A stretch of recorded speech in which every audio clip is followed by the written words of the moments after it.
آج ہم ایک بہت پرانی لیکن ہمیشہ متعلق رہنے والی چینی کہانی کنویں کا مینڈک پر ذرا گہرائی سے بات چیت کرنے والے ہیں۔ جی بالکل۔ یہ کہانی بظاہر تو بہت سادہ لگتی ہے، بچوں کی کہانی جیسی، لیکن اصل میں اس میں بڑے گہرے سبق ہیں۔ ہاں، خاص طور پر نقطہ نظر کے بارے میں، علم کی حدوں کے بارے میں، اور یہ کہ اگر ہماری سوچ محدود ہو تو اس کے کیا خطرات ہو سکتے ہیں۔ بالکل، یہ کہانی ہمیں صدیوں سے یہی سکھاتی آ رہی ہے کہ اپنی سوچ کا دائرہ وسیع رکھنا کتنا ضروری ہے۔ تو اس میں جیسا کہ نام سے ظاہر ہے، ایک مینڈک ہے جو کنویں میں رہتا ہے، اور ایک دوسرا کردار ہے ایک کچھوا۔ جی، ایک مینڈک جو اپنی چھوٹی سی دنیا میں مگن ہے، اور ایک کچھوا جو باہر کی وسیع دنیا دیکھ کر آیا ہے۔ ان کی بات چیت ہی کہانی کا مرکز ہے۔ ٹھیک ہے، تو آئیے اس کہانی میں اترتے ہیں اور دیکھتے ہیں کہ یہ ہمیں کیا سکھاتی ہے۔ شروع کرتے ہیں مینڈک سے۔ وہ کنویں میں رہتا ہے۔ جی، اور وہ کنواں ہی اس کی کل کائنات ہے۔ مطلب وہ وہاں بہت خوش ہے، بہت مطمئن۔ کس طرح کا ماحول ہے اس کنویں کا؟ دیکھیں، وہ اس کی گیلی دیواروں پر اچھلتا کودتا ہے، ٹھنڈے پانی میں تیرتا ہے، کیچڑ میں آرام کرتا ہے۔ اس کے لیے تو وہ جگہ آپ کہہ لے جنت ہے۔ اور وہ اس پر فخر بھی بہت کرتا ہے نا؟ وہ بہت زیادہ۔ وہ اپنے ساتھیوں کو جو وہاں چھوٹی مچھلیاں ہیں، کیڑے مکوڑے ہیں، ان سب کو بتاتا پھرتا ہے کہ دیکھو میری دنیا۔ کیا کہتا ہے وہ؟ یہی کہ اس سے بہتر، اس سے شاندار جگہ کوئی ہو ہی نہیں سکتی۔ اور وہ بیچارے کیا جواب دیتے ہوں گے؟ انہوں نے بھی تو باہر کچھ نہیں دیکھا ہوتا۔ بالکل، یہ بہت اہم نکتہ ہے۔ مینڈک کا جو یہ یقین ہے، جو یہ غرور ہے، وہ اس کے اپنے محدود تجربے کی وجہ سے ہے۔ اچھا۔ اس نے کبھی کچھ اور دیکھا ہی نہیں، تو وہ تصور بھی نہیں کر سکتا کہ اس کنویں سے باہر یا اس سے بہتر کچھ ہو سکتا ہے۔ یہ ایک طرح سے محدود عالمی نظریہ ہے۔ آپ کی حقیقت بس وہی ہے جو آپ کے آس پاس ہے۔ تو یہ جو اس کا اعتماد ہے، یہ اصل میں لا علمی پر مبنی ہے۔ بالکل، یہ تو کلاسک مثال ہے جسے ہم نفسیات میں ڈننگ ٹروگر ایفیکٹ سے تھوڑا ملا سکتے ہیں۔ اچھا۔ وہ کیا ہے؟ وہ یہ کہ جو لوگ کم جانتے ہیں یا جن کا تجربہ کم ہوتا ہے، وہ اکثر اپنی قابلیت یا اپنی سمجھ کو بہت بڑا چڑھا کر دیکھتے ہیں۔ کیوں؟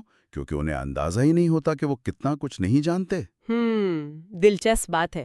تو مینڈک اپنے کنویں کا ماہر تھا اور وہ سمجھ رہا تھا کہ وہ پوری دنیا کا ماہر ہے۔ بالکل ایسا ہی ہے۔ وہ اپنی چھوٹی سی دنیا میں سب سے بہتر تھا، تو اس نے مان لیا کہ وہ ہر لحاظ سے بہترین ہے۔ یہ تو آج بھی ہمیں بہت نظر آتا ہے، الگ الگ شکلوں میں۔ خیر، جی کہانی میں پھر ایک اہم موڑ آتا ہے۔ ایک کچھوا وہاں آتا ہے۔ ہاں، مشرقی سمندر سے ایک بڑا کچھوا سفر کرتا ہوا اتفاقاً اس کنویں کے پاس پہنچ جاتا ہے۔ اور یہ ملاقات سب کچھ بدل دیتی ہے۔ تو مینڈک کیا کرتا ہے؟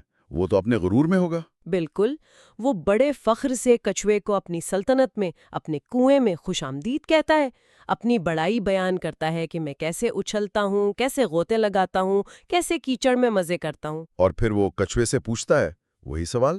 ہاں، کہ کیا تم نے کبھی ایسی شاندار جگہ دیکھی ہے؟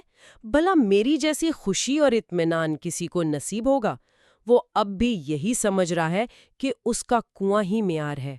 کچھوے کا کیا رد عمل ہوتا ہے؟ وہ تو سمندر سے آیا تھا۔ کچھوا جو ظاہر ہے بہت دنیا دیکھ چکا تھا، وہ مینڈک کی باتیں سن کر بس مسکرا دیتا ہے۔ وہ بیچارہ کوشش کرتا ہے کنویں میں اترنے کی، لیکن وہ اتنا بڑا ہوتا ہے کہ اس کا بایاں پاؤں ہی اندر جاتا ہے تو دایاں پھنس جاتا ہے۔ اوہو۔ تو وہ پیچھے ہٹ جاتا ہے، اور پھر وہ مینڈک کو بتانا شروع کرتا ہے سمندر کے بارے میں۔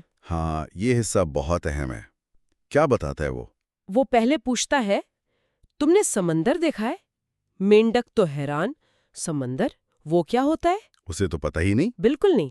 تو کچھوا بتاتا ہے، سمندر وہ ہزاروں میل چوڑا ہے، اتنا گہرا کہ اس کی تہہ کا اندازہ لگانا بھی مشکل ہے۔ ہزاروں میل؟ جی، اور پھر وہ اس کی ایک اور خاصیت بتاتا ہے۔ وہ کہتا ہے قدیم زمانے میں 10 سالوں میں 9 سال سیلاب آتے تھے، لیکن سمندر کا پانی کوئی خاص نہیں بڑھتا تھا۔ اچھا۔ اور پھر بعد میں 8 سالوں میں 7 سال قحط پڑا، لیکن سمندر کا پانی کچھ خاص کم نہیں ہوا۔ یعنی وہ یہ بتا رہا ہے کہ سمندر موسموں اور وقت کے اتار چڑھاؤ سے ایک طرح سے بالاتر ہے۔ بالکل، وہ اس کی وسعت، اس کی گہرائی، اس کی لامتناہیت اور اس کے استحکام کی بات کر رہا ہے۔ وہ یہ نہیں کہہ رہا کہ بس بڑا ہے، وہ کہہ رہا ہے کہ یہ اتنا عظیم ہے کہ وقتی مشکلات، سیلاب، قحط اس پر اثر انداز نہیں ہوتے۔ واہ! وہ کہتا ہے کہ سمندر میں رہنا ہی اصل خوشی ہے۔ وہ مینڈک سے کہتا ہے تمہارا یہ کنواں، یہ تو سمندر کے مقابلے میں بالٹی میں ایک قطرہ بھی نہیں۔ اوہ، یہ تو بہت بڑی بات کہہ دی اس نے۔ جی، وہ لہروں کا ذکر کرتا ہے، ان گنت مخلوقات کا جو سمندر میں رہتی ہیں، اس کے نہ ختم ہونے والے کناروں کا۔ مینڈک پر کیا گزری ہوگی یہ سب سن کر؟ اس کا تو سارا یقین، سارا غرور اسی کنویں سے جڑا تھا۔ بس جی، وہ ہکا بکا رہ گیا، ساکت، اس کے پاس کہنے کو کچھ نہیں بچا۔ اس کا سارا فخر، ساری باتیں ہوا ہو گئیں، وہ شرمندہ ہو گیا۔ اس کا تو پورا ورلڈ ویو ہی تباہ ہو گیا ہوگا۔ بالکل، ایک لمحے میں اس کی جو حقیقت تھی جس پر وہ اتنا نازاں تھا، وہ ایک دم چھوٹی، محدود اور غیر اہم محسوس ہونے لگی۔ یہ تو ایک طرح کا وجودی بحران جسے کہتے ہیں ویسا محسوس ہوا ہوگا اسے۔ ہاں، کہہ سکتے ہیں۔ یہ صرف نئی معلومات ملنا نہیں تھا، یہ اس کے اپنے وجود، اپنی شناخت اور دنیا کے بارے میں اس کے بنیادی تصورات پر ایک ضرب تھی۔ کنواں جو پہلے سب کچھ تھا اب ایک قید خانہ لگ رہا ہوگا شاید، اور سمندر جس کا نام تک نہیں سنا تھا، وہ ایک ایسی لامحدود حقیقت بن کر سامنے آیا جو اس کے تصور سے بھی باہر تھی۔ کہانی میں آگے کیا ہوتا ہے؟ کیا مینڈک کچھ کہتا ہے صدمے کے بعد؟ جی، وہ تھوڑی خاموشی کے بعد بہت انکساری سے، شرمندگی سے کچھوے سے کہتا ہے۔ کیا کہتا ہے؟ وہ کہتا ہے تم بالکل صحیح کہتے ہو، میں نے اپنی اس چھوٹی سی جگہ کو ہی سب کچھ مان لیا تھا۔ تمہاری باتوں نے تو میری آنکھیں کھول دیں۔ میں تو اندھیرے میں جی رہا تھا اور سمجھ رہا تھا کہ یہی روشنی ہے۔ تو وہ اپنی غلطی مان لیتا ہے کھلے دل سے؟ ہاں، اور یہ بہت اہم ہے، یہ اس کی تبدیلی کا آغاز ہے۔ وہ جو جہالت پر مبنی غرور تھا وہ اب ٹوٹ رہا ہے اور اس کی جگہ ایک علم پر مبنی انکساری لے رہی ہے۔ وہ کچھوے کا شکریہ ادا کرتا ہے کہ تم نے مجھے اصل حقیقت دکھائی، اور پھر وہ ایک بڑا فیصلہ کرتا ہے۔ کیا فیصلہ؟ وہ فیصلہ کرتا ہے کہ وہ اس کنویں سے باہر نکلے گا۔ وہ اس وسیع دنیا کو خود اپنی آنکھوں سے دیکھے گا جس کا ذکر کچھوے نے کیا ہے۔ یہ تو بہت علامتی بات ہوئی، مطلب صرف جسمانی طور پر باہر نکلنا نہیں؟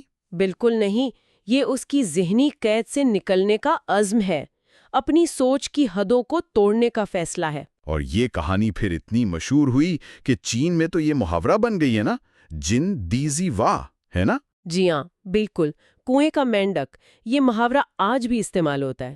کس کے لیے استعمال ہوتا ہے؟ کسی ایسے شخص کے لیے جس کا علم بہت محدود ہو، جس کا تجربہ بہت کم ہو، لیکن وہ سمجھتا ہو کہ بس وہی سب کچھ جانتا ہے۔ یہ تنگ نظری کی، خود پسندی کی علامت ہے۔ اور چین میں تو یہ بچوں کو بھی سنائی جاتی ہے۔ جی، نسل در نسل سنائی جاتی ہے تاکہ انہیں شروع سے ہی وسیع النظری اور انکساری کا سبق ملے کہ اپنی چھوٹی سی دنیا پر اترانا نہیں ہے بلکہ ہمیشہ مزید جاننے کی کوشش کرنی ہے۔ تو اگر ہم اس کہانی کا نچوڑ نکالیں، اس کا مرکزی پیغام، وہ کیا ہوگا؟ ماخذ میں بھی اس کا خلاصہ بہت اچھے سے کیا گیا ہے۔ اپنے افق کو وسیع کرو تاکہ جہالت اور غرور سے بچا جا سکے۔ جہالت اور غرور کا براہ راست تعلق۔ بالکل، کہانی یہی دکھا رہی ہے کہ جب آپ کی دنیا چھوٹی ہوتی ہے تو آپ کو لگتا ہے کہ آپ اس پر پوری طرح حاوی ہیں، آپ اس کے ماہر ہیں، اور اسی احساس کمتری سے پاک مکمل کنٹرول کے احساس سے غرور پیدا ہوتا ہے۔ اور جب علم بڑھتا ہے تو آپ کو اندازہ ہوتا ہے کہ کائنات کتنی وسیع ہے، علم کتنا لامحدود ہے، اور آپ کتنا کم جانتے ہیں۔ یہ احساس آپ کو خاکسار بناتا ہے، انکسار سکھاتا ہے۔ لیکن یہاں ایک سوال ہے، کیا ہر محدود ماحول لازمی طور پر غرور ہی پیدا کرتا ہے؟ کیا ایسا نہیں ہو سکتا کہ کوئی اپنی چھوٹی سی دنیا میں خوش ہو، مطمئن ہو، لیکن مغرور نہ ہو؟ بہت اچھا سوال ہے۔ شاید غرور ہمیشہ وہ کھلم کھلا تکبر نہ ہو جو مینڈک میں تھا۔ یہ ایک طرح کا سبٹل اطمینان بھی ہو سکتا ہے، ایک ایسی خود کفازت کا احساس جو آپ کو مزید سوال کرنے، مزید جاننے یا باہر جھانکنے سے روک دے۔ اچھا، مینڈک بھی تو بظاہر خوش تھا۔ مسئلہ اس کی خوشی نہیں تھی، مسئلہ یہ تھا کہ اس کی خوشی لا علمی پر مبنی تھی، اور اس نے مان لیا تھا کہ اس سے آگے کچھ ہے ہی نہیں۔ کہانی یہ نہیں کہہ رہی کہ کنویں میں رہنا برا ہے، بلکہ یہ کہ کنویں کو ہی سب کچھ سمجھ لینا اور باہر کی حقیقت سے آنکھیں موند لینا، یہ ذہنی نشوونما کے لیے مہلک ہے۔ تو اصل مسئلہ وہ محدود ماحول نہیں بلکہ اس کو حتمی سمجھنے والا رویہ ہے، دا مائنڈ سیٹ۔ ایگزیکٹلی، بالکل۔ اور یہیں سے یہ کہانی آج کے دور سے جڑ جاتی ہے۔ آج ہمارے کنویں شاید اینٹوں کے نہ ہوں، ہاں، لیکن ہمارے ذہنی کنویں، ہمارے معلوماتی کنویں وہ بہت ہیں۔ مثلا آپ سوشل میڈیا کو دیکھ لیں، وہ جو ایکو چیمبرز بن جاتے ہیں جہاں ہمیں صرف وہی آوازیں سنائی دیتی ہیں جو ہماری اپنی سوچ سے ملتی جلتی ہیں۔ صحیح، فلٹر ببلز بھی۔ جی، فلٹر ببلز۔ یا پھر آپ دیکھیں، آج کل اتنی زیادہ اسپیشلائزیشن ہو گئی ہے، ہم اپنے اپنے شعبے کے ماہر تو بن جاتے ہیں لیکن باقی دنیا سے، دوسرے علم کے شعبوں سے بالکل ناواقف رہ جاتے ہیں۔ یہ بھی تو ایک طرح کا کنواں ہے۔ یہ تو آپ نے بڑی گہری بات کہہ دی۔ مطلب ہم سبھی کسی نہ کسی طرح اپنے اپنے کنووں میں رہ رہے ہوتے ہیں۔ کافی حد تک۔ شاید ہم سب کی ایک اپنی حقیقت ہوتی ہے نا، جو ہمارے تجربات، ہماری تعلیم، ہمارے ماحول، ہمیں کہاں سے معلومات مل رہی ہیں، ان سب سے مل کر بنتی ہے۔ ٹھیک۔ چیلنج یہ ہے کہ ہم اس بات سے آگاہ رہیں کہ یہ ہماری حقیقت ہے، یہ پوری کائنات کی واحد حقیقت نہیں، اور یہ کہ ہمارے اس کنویں سے باہر بھی بہت کچھ ہے جسے جاننا، سمجھنا، کم از کم اس کے وجود کو تسلیم کرنا ضروری ہے۔ تو اس لحاظ سے کچھوے کا کردار بہت اہم ہو جاتا ہے۔ وہ باہر سے آتا ہے ایک بالکل نیا زاویہ نظر لے کر۔ کیا یہ ضروری ہے کہ ہمیشہ کوئی باہر والا ہی آ کر ہمیں جھنجھوڑے؟ ہمیشہ تو شاید نہیں، لیکن اکثر ایسا ہی ہوتا ہے۔ ہمیں ایک بیرونی محرک کی ضرورت پڑتی ہے جو ہمارے جمود کو توڑے، ہمارے پہلے سے قائم نظریات کو چیلنج کرے۔ وہ کوئی شخص ہو سکتا ہے۔ کوئی شخص، کوئی کتاب، کوئی فلم، کوئی سفر، کوئی بڑا واقعہ زندگی میں، کچھ بھی ہو سکتا ہے۔ لیکن اگر ہم خود کوشش کریں، خود آگاہی پیدا کریں، تنقیدی نظر سے چیزوں کو دیکھیں، تو ہم خود بھی اپنے کنویں کی دیواروں کو پہچان سکتے ہیں۔ کیسے؟ سوال پوچھ کر، ایسے سوال جو ہم عام طور پر نہیں پوچھتے، مختلف نقطۂ نظر تلاش کر کے، ان لوگوں کی بات سن کر جو ہم سے بالکل مختلف سوچتے ہیں، بغیر دفاعی ہوئے۔ یہ سب طریقے ہیں اپنے ذہنی افق کو، اپنے کنویں کو وسیع کرنے کے۔ مینڈک نے جو فیصلہ کیا تھا کنویں سے باہر نکلنے کا، یہ آسان نہیں رہا ہوگا۔ اپنی محفوظ جانی پہچانی دنیا چھوڑ کر ایک نامعلوم، غیر یقینی مستقبل میں قدم رکھنا۔ بالکل نہیں، یہ ہمت کا کام تھا۔ یہ تبدیلی کی قیمت ہے۔ وہ جو آرام دہ لا علمی ہوتی ہے نا، کمفرٹیبل اگنورینس، اسے چھوڑنا پڑتا ہے اور اس علم کو اپنانا پڑتا ہے جو شاید آپ کو چیلنج کرے، آپ کو بے چین کرے۔ لیکن کہانی کا پیغام یہی ہے کہ یہ قیمت ادا کرنا ورتھ وائل ہے۔ جی بالکل، کیونکہ حقیقی ترقی، حقیقی سمجھ، وہ اسی نامعلوم میں قدم رکھنے سے، اپنے کمفرٹ زون سے باہر نکلنے سے ہی ملتی ہے۔ اس کہانی کی سادگی میں واقعی بڑی حکمت پوشیدہ ہے۔ یہ صرف زیادہ جاننے کے بارے میں نہیں بلکہ اس علم کے ساتھ جو رویہ آنا چاہیے، انکساری، کھلا ذہن، لچک، اس کے بارے میں بھی ہے۔ صحیح۔ یہ سمجھنا کہ میرا نقطۂ نظر محدود ہے، یہ پہلا قدم ہے۔ پھر اس محدودیت کو قبول کرنا اور جان بوجھ کر فعال طور پر اسے وسیع کرنے کی کوشش کرنا، یہ دوسرا قدم ہے۔ مینڈک نے پہلا قدم اٹھایا جب وہ شرمندہ ہوا، اور دوسرا جب اس نے باہر نکلنے کا فیصلہ کیا۔ تو یہ جو سبق ہے، کیا یہ صرف ایک فرد کے لیے ہے یا یہ معاشروں اور قوموں پر بھی لاگو ہوتا ہے؟ میرے خیال میں تو یہ ہر سطح پر لاگو ہوتا ہے۔ جیسے ایک فرد اپنے ذہنی کنویں میں قید ہو سکتا ہے، ویسے ہی پورے کے پورے معاشرے، پوری ثقافتیں بھی تو اپنے اپنے کنویں میں بند ہو سکتی ہیں۔ کیسے؟ وہ سمجھنے لگتی ہیں کہ بس ہمارا ہی طریقہ صحیح ہے، ہماری ہی اقدار برتر ہے، باقی سب غلط ہیں یا کمتر ہیں۔ دوسری ثقافتوں، دوسرے نظریات کو شک کی نگاہ سے دیکھنا، ان سے سیکھنے سے انکار کرنا، یہ بھی تو کنویں کا مینڈک بننا ہی ہے۔ خاص طور پر آج کل جب دنیا اتنی جڑ گئی ہے، گلوبلائزیشن کا دور ہے۔ بالکل، آج تو مختلف کنووں کے درمیان بات چیت، ایک دوسرے کو سمجھنا، یہ پہلے سے کہیں زیادہ ضروری ہو گیا ہے۔ کچھوے کا کردار آج ہمیں یہی سکھاتا ہے۔ بین الاقوامی تعلقات ہوں، کثیر و ثقافتی معاشرے ہوں یا علم کا تبادلہ ہو، ہمیں ایک دوسرے سے سیکھنے کے لیے تیار رہنا چاہیے۔ واقعی یہ ایک لازوال کہانی ہے۔ کردار سادہ ہیں، منظر کشی واضح ہے، لیکن پیغام وہ ہر دور کے لیے، ہر انسان کے لیے ریلیونٹ ہے۔ جی ہاں، اور ایک اور بات جو مجھے اچھی لگتی ہے وہ اس کا اختتام ہے۔ مینڈک مایوس ہو کر، شرمندہ ہو کر وہیں بیٹھ نہیں جاتا، ہاں، وہ فیصلہ کرتا ہے۔ وہ تبدیلی کے لیے قدم اٹھانے کا فیصلہ کرتا ہے۔ یہ امید کی علامت ہے کہ انسان میں یہ صلاحیت ہے کہ وہ سیکھ سکتا ہے، بدل سکتا ہے، اپنی سوچ کو وسیع کر سکتا ہے، چاہے وہ شروع میں کتنا ہی محدود کیوں نہ ہو۔ تو جب ہم اس گفتگو کو سمیٹ رہے ہیں، ایک آخری خیال جو شاید سننے والوں کے لیے بھی سوچنے کا باعث بنے۔ جی؟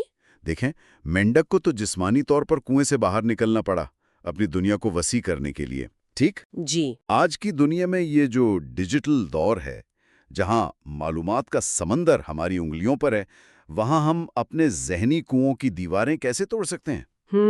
بہت اہم سوال ہے۔ وہ کون سے نئے قسم کے کنویں ہو سکتے ہیں؟ جیسے آپ نے کہا، الگورتھم والے نیوز فیڈز یا خاص آن لائن گروپس، یا شاید ہماری اپنی نوکری یا مہارت کا بہت تنگ دائرہ جو ہمیں پتہ بھی نہیں چلتا اور وہ ہماری سمجھ کو محدود کر رہے ہوتے ہیں۔ جی۔ اور ان کو پہچان کر ان سے باہر دیکھنے کے لیے آج کے دور کے کچھوے ہمیں کہاں سے ملیں گے؟ یا شاید ہمیں خود ہی دوسروں کے لیے وہ کچھوا بننا پڑے گا؟